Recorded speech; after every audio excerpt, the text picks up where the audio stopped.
রামচন্দ্র আমাদের সকলের জীবনে একটি বড় জায়গা জুড়ে রয়েছে। ভগবান কৃষ্ণেরই আরেক রূপ রামচন্দ্র। রাম রূপে লঙ্কায় রাবণকে হত্যা করেছিল রামচন্দ্র, তা আমরা সবাই জানি। অনেক যজ্ঞের পর রামচন্দ্র তার পিতার কোলে এসেছিল, তার সাথে সাথে তার আরও 3 ভাই। এই কাহিনী আমরা সকলেই কম বেশি জানি। রামায়ণে প্রত্যেকটি কাণ্ডের প্রত্যেকটি অংশ খুব সুন্দরভাবে দেওয়া রয়েছে। রামচন্দ্র এক ন্যায়পরায়ণ রাজা। তিনি অন্যায়, অবিচার, ধর্ম সমস্ত কিছুকে খুব নিখুঁতভাবে পরিদর্শন করেছেন এবং তিনি ছিলেন অতি প্রজাভক্ত। তিনি প্রজাদের ভীষণভাবে ভালোবাসতেন এবং তাদের দুঃখ দুর্দশায় তাদের পাশে গিয়ে দাঁড়াতেন, সাহায্য করতেন এবং প্রজাদের কথাও তিনি মাথায় রেখে চলতেন। প্রজাদের কোনো কিছু কথাকেও তিনি যথেষ্ট সম্মান করতেন। চলুন আজকে তাই আমরা জেনে নেব রামচন্দ্রের ওপরেই একটা সুন্দর বিষয়বস্তু। প্রত্যেকটি মহাগুণবান ব্যক্তি তাদের নিজেদের করা কিছু কাজকে কিছু বাণীর আকারে আমাদের সবার মাঝে ছড়িয়ে দিয়েছেন, যাতে আমরাও সেইভাবে নিজেদেরকে গড়ে তুলতে পারি। তবে চলুন শুরু করব তারই কিছু গুরুত্বপূর্ণ বাণী, যা কিন্তু আমাদের জীবনকে চাইলেই বদলে দিতে পারে। তাই আজকে শ্রুতি সাহিত্যের ভিডিওর বিষয়বস্তুটি সম্পূর্ণ রামচন্দ্রের বাণী এবং বেশি নয়, কয়েকটি বাণী। তার মধ্যেই লুকিয়ে রয়েছে জীবনের সত্যতা, কিভাবে বাঁচতে হয়, কিভাবে চলতে হয়, প্রত্যেকটি মানুষকে কিভাবে সমান চোখে দেখা যায়। এই পৃথিবীর কেউই বড়ও নয়, কেউ ছোটও নয়। এই পৃথিবীর সমস্ত কিছু তারই ওপর রয়েছে। ভগবান শ্রীকৃষ্ণ ওপর থেকে যেইভাবে নির্দেশ করছে সেইভাবেই কিন্তু আমরা চালনা হচ্ছি। এই পৃথিবীর একটা গাছের পাতাও যদি নড়ে, তাও কিন্তু ভগবানের ইচ্ছেতে নড়ছে। এটা যদি আপনি বিশ্বাস করতে পারেন, তাহলে আপনার জীবনে ভগবান কৃষ্ণের আশীর্বাদ পেতে বঞ্চিত হবেন না। বিশ্বাসে মেলাই বস্তু, তর্কে বহুদূর।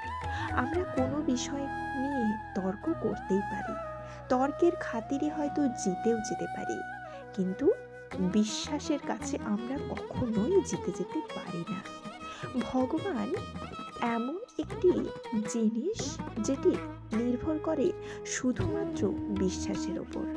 তাই বিশ্বাস এবং মনের ভক্তি দুটোই কিন্তু ভগবানের জন্য অত্যন্ত গুরুত্বপূর্ণ জিনিস। ভগবানকে বিশ্বাস করতে গেলে আপনাকে তার উপর নিখুঁতভাবে সঁপে দিতে হবে। আপনি তার প্রতি পদে প্রতি মুহূর্তে তার ওপরে তার হাতে সবকিছু ছেড়ে দিতে হবে। চলুন শুরু করি রামচন্দ্রের কয়েকটি উল্লেখযোগ্য এবং ধার্মিক বাণী। প্রথমে, ধর্মের পথে চলা কঠিন, কিন্তু অধর্মের পথে চলা আরো কঠিন। চলুন এই পয়েন্টটা একটু ভেঙে ব্যাখ্যা করবো আজকে আমরা।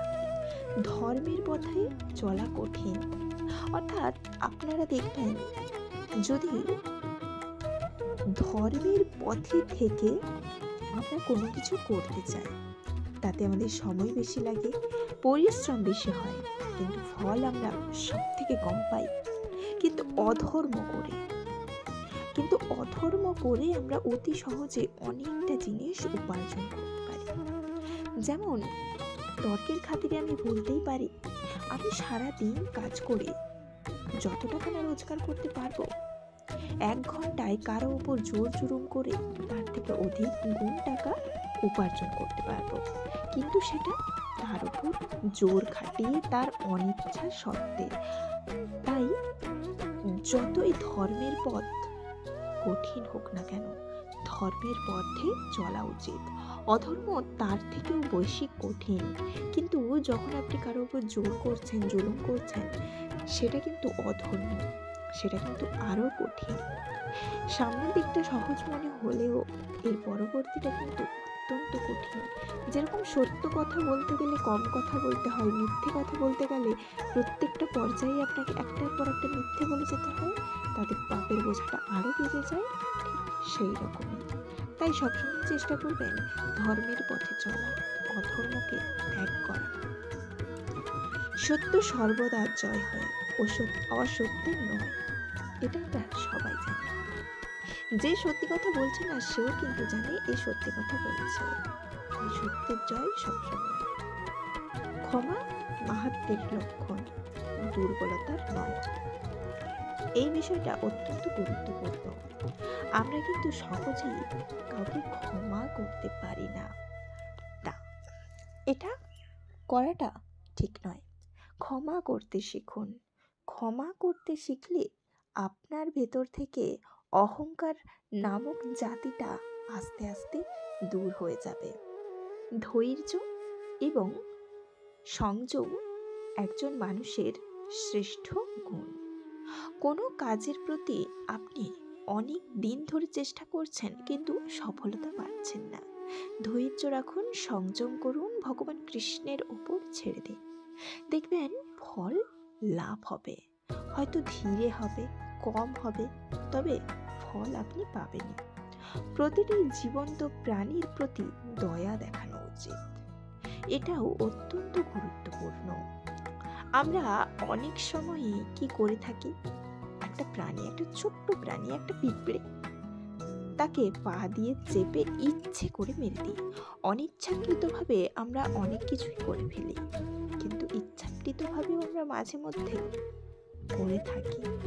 যেমন পিঁপড়ের কথা ছেড়ে দিন, যেমন ভাবুন একটি কুকুর, একটি পাখি, একটি গরু, তারা তো স্থিরভাবে কোনো এক জায়গায় তাদের মতো করে বসবাস করছে, কিন্তু আমরা কি করি, কোনো একটা কুকুর দেখলাম তাকে একটা পাটকেল ছুঁড়ে মারলাম, কোনো একটা পাখি দেখছি তাকে ঢিল ছুঁড়ে মারছি, তার ডিম ফাটিয়ে দিচ্ছি, তার বাচ্চাদের নিয়ে নিচ্ছি।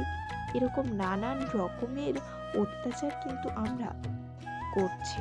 এটা কিন্তু প্রকৃতির ওপর ভীষণভাবে প্রভাব ফেলে। নিজেদের কর্তব্য পালন করা সব থেকে বড় ধর্ম। এটা কিন্তু অনেক বড় একটা ধর্ম। নিজের কর্তব্য থেকে কখনোই নড়বেন না। ধরুন আপনি একটা পরিবারের বড় দাদা, আপনাকে কিন্তু সবাই দুটো কটু কথা বলছে, কিন্তু আপনি সবসময় চাইবেন সেই কথাগুলোকে সরিয়ে রেখে আপনার পরিবারটিকে সঠিকভাবে চালনা করা।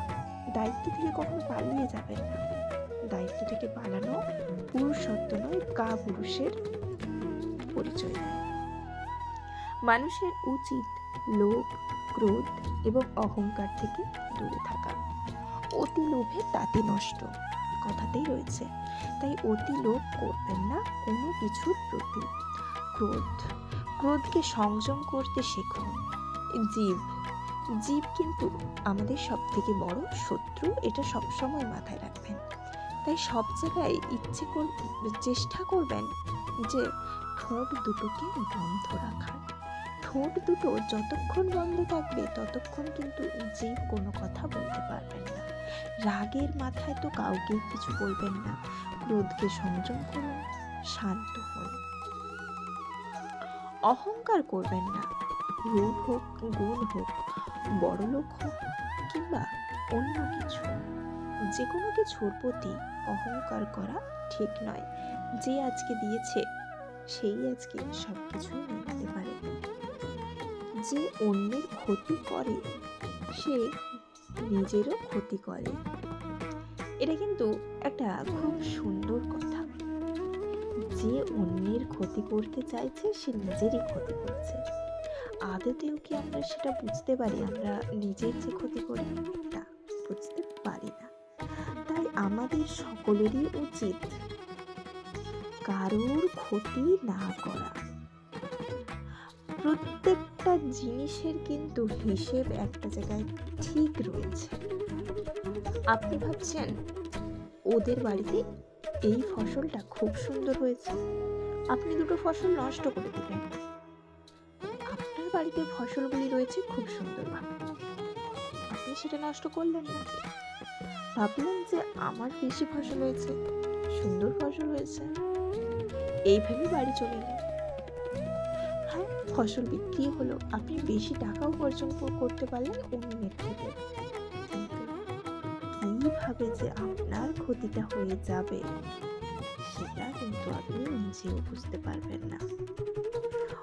সবসময় সোজা দিক দিয়ে কিন্তু ক্ষতি হয় না, কখনো উল্টো দিক দিয়ে দেখলেও বুঝতে পারবেন আপনার ক্ষতিটা কোথায় হয়েছে। তাই কখনো অন্যের ক্ষতি করার চেষ্টা করবেন না। বিশ্বাস এবং ভক্তি মানুষকে ঈশ্বরের কাছে নিয়ে যায়। আমি আগেই বলেছিলাম, বিশ্বাসে মেলায় বস্তু। ভক্তি আর বিশ্বাস ভরে ভগবানের প্রতি সংযম থাকলে ভগবানকে পেতে আপনিও পারেন।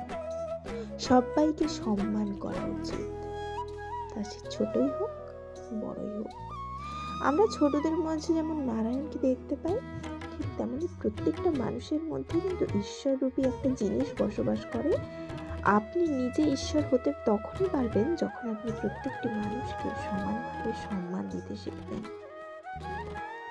এগুলি একটাও আমার কথা নয়, প্রত্যেকটি শ্রীরামচন্দ্রের বাণী এবং তারই করে যাওয়া কিছু ব্যাখ্যা, তারই লিখে যাওয়া কিছু ধর্ম, যা আমাদের জীবনে অনেকটা ভালো প্রভাব ফেলতে পারে, যা আমাদের জন্য অত্যন্ত শুভ হতে পারে। চলুন আজকের ভিডিও এই পর্যন্ত। আবার একটি অন্য কোনো নতুন ভিডিওতে আপনাদের সাথে আবার সাক্ষাৎ হবে। ধন্যবাদ। আর এরকম সহজ সরলভাবে ভিডিও পেতে আমার চ্যানেলটি অবশ্যই সাবস্ক্রাইব করে রাখুন। নতুন নতুন পৌরাণিক কাহিনী এবং প্রত্যেকটি ভগবানের কিছু পৌরাণিক ইতিহাস নিয়ে আমি হাজির হব আপনাদের কাছে। আজ এই পর্যন্তই। ধন্যবাদ। হরে কৃষ্ণ।